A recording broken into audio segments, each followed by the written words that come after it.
want to share a method with you for approaching major chords with a minor scale. What sorcery is this, you may ask? It's not sorcery at all. It's taking one of the most commonly used minor scales. In fact, the most commonly used scales in all of Western music, the minor pentatonic. We're going to use G minor today. That's it, 5 notes. G, B flat, C, D, F, and our octave G, the minor pentatonic scale. But we're going to apply it to a major chord and come up with a ton of shapes, a ton of melodic ideas, and perhaps a few different colors that you maybe haven't thought about in the context of a major chord before. Because we're talking about pentatonic scales, it would be remiss of me not to mention my book, Bass Player's Guide to Pentatonics. It's available, it's linked below in the description of the video, and I'm going to be using one of the play-along tracks from it. It's a sustained chord. It's just a nice pad that we can play all of these ideas over and experiment using this minor pentatonic over a major chord. Now, I said at the top of the video, G minor pentatonic. But our chord is going to be A flat major 7. I'll play it for you, give you an idea of what it sounds like, and then we'll break down how I'm approaching it and why this minor pentatonic scale works so well over a major chord.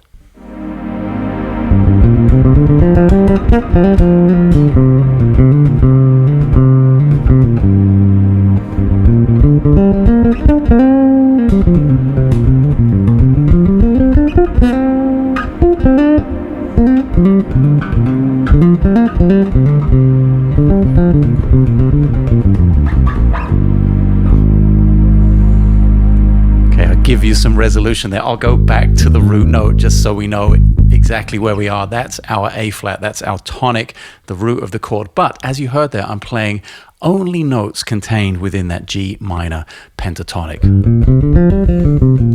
So the basic premise, the basic concept of this approach is to take a minor pentatonic a half step down from the root of the chord. Your chord is A flat major, in this case A flat major 7. Take a minor pentatonic a half step down from that, gives you G minor pentatonic.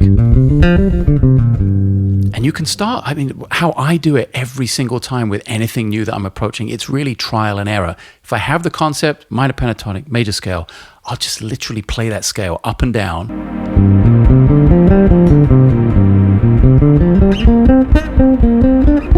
Until I run out of range.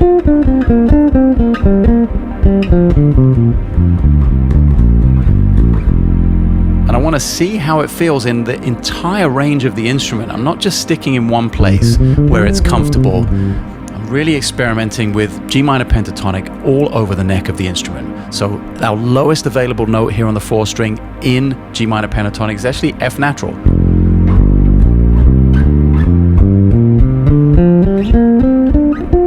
On this bass, I happen to have a high F.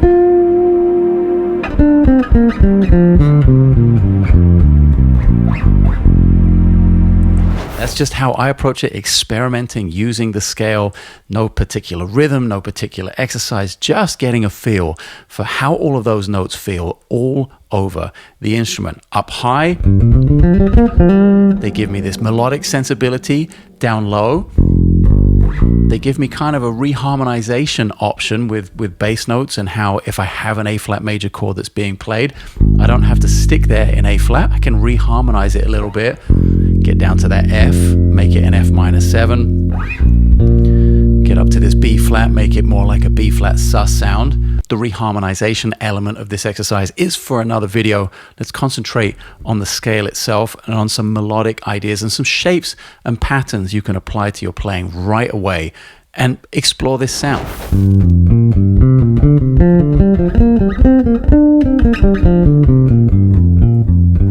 Now, my book, Bass Player's Guide to Pentatonics, has dozens and dozens of these kinds of shapes and exercises. But for anyone who already has the book, I'm going to give you a few bonus ones here.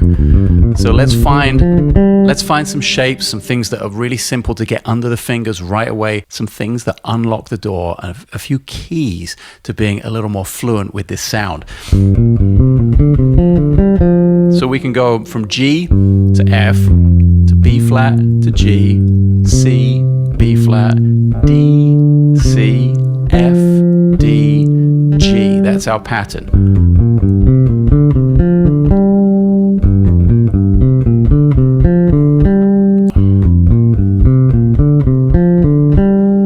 a starting point to start experimenting, I'll play the sustained chord.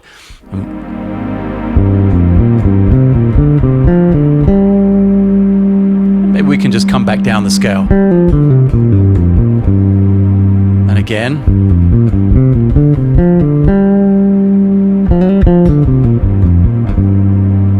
Now, you may notice that that isn't resolving very well at the end of the line. This is approaching it purely from an exercise standpoint, from wanting to have these shapes and these sounds in your muscle memory. There's no substitute for listening to great improvisers, for people who play melodies incredibly well, for inspiration in terms of your phrasing. Simply knowing that a G minor pentatonic fits over an A flat major 7 chord will not instantly make you a great improviser or improve your phrasing. That really has to be done through listening. So when it comes to rhythmic ideas and resolution of melodic ideas, you got to go to the archives. You got to go to your favorite musicians, your favorite improvisers. The listening part of this process cannot be overstated enough. I do far more work in that area than I do with the basic premise of this harmonic concept. At the end of the day, it's not actually that difficult to understand.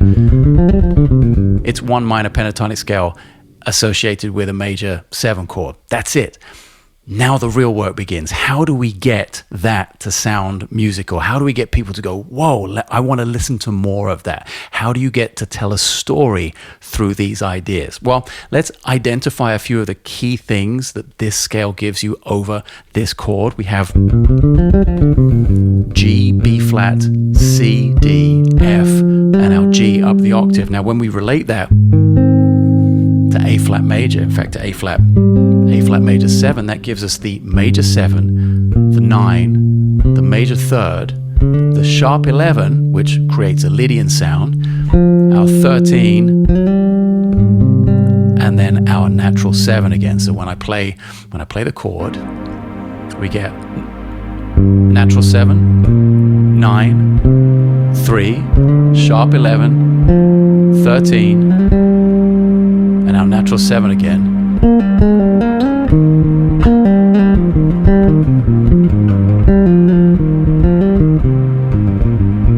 So we can play A flat major over this chord, absolutely.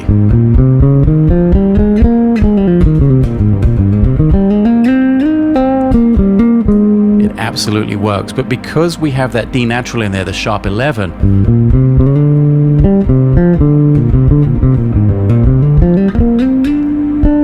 gives us this extra flavor. It gives us this Lydian sound. The names of these things are not so important, the titles and the labels. To me, it's so much more important to understand the sound and just to be able to understand the subtle difference between major and Lydian as it's titled. It's really about feeling the difference between those two than it is knowing the different names for each of the scales. And there's really no better way to do that than through continual experimentation, trial and error, using something like the sustained chord that comes with the book.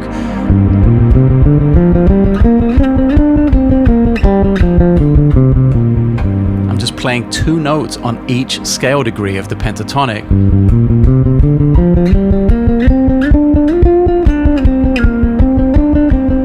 Up and down the scale and getting a feel for those notes that are slightly outside feeling, like the sharp 11, like the natural 7 when you play it kind of in the lower register. That has a completely different feeling to when you play it up here. It's a little bit more of a rub with the lower you play it. And then I'll work on moving between the minor pentatonic and then trying to resolve into the A flat in certain places. If I just stay on the G minor pentatonic, it's going to sound like an exercise. It's going to sound like I know something works and I'm using it way, way, way too much. The whole purpose of this video is to give you some guidance as to what it is you're hearing when you hear music you love. Now that you know this is a thing and this is a shape and this is one of the concepts that works when it comes to major 7 chords, you're going to start to listen to musicians you love, improvisers you love, and you're going to be able to pick out, oh, that's what they're doing. When you hear one of those kind of classic jazz, minor pentatonic, almost cliches,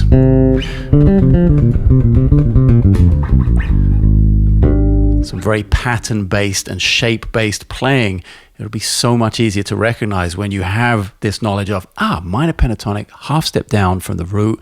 That's what's going on there. And I'll play a little bit of that now, going from the G minor and then resolving back into the natural sound of the A flat major 7, and try and identify where the switch is, where I go from super pentatonic straight up the middle to back into the A flat.